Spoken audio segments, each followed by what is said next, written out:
സ്കൂളാണ് കേട്ടോ അത്. അവിടെയൊക്കെ പിള്ളേരൊക്കെ ഉച്ചഭക്ഷണം സ്കൂളിലിരുന്ന് കഴിക്കുമ്പോൾ നമ്മളിതേപോലെ ഇരുന്ന് കഴിച്ചിട്ടുള്ളതാണേ. ഞാൻ താണ്ടേ ടെൻറ്റിലിരുന്നു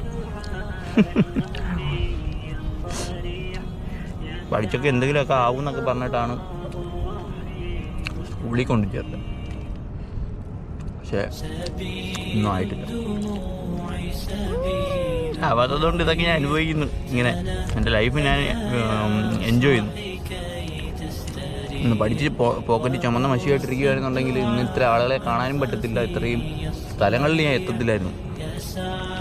എനിക്ക് എല്ലാത്തിനും പരിമിതികളുണ്ടായേനെ. ഒരു ജോലിയാണെന്നുണ്ടെങ്കിൽ ഒരു മാസം 10 ദിവസം ലീവ്, ഏതെങ്കിലും ക്രിസ്മസോ ഓണമോ പെരുന്നാളോ അങ്ങനെയുള്ളത്. ആ ലീവിന് ഞാൻ കറങ്ങേണ്ടി വന്നത്. ഇതിപ്പോൾ എനിക്കങ്ങനെ ജോലി ഇല്ലാത്തത് കൊണ്ട് ഏത് നിമിഷം എനിക്ക് കറങ്ങാം. അതാണ്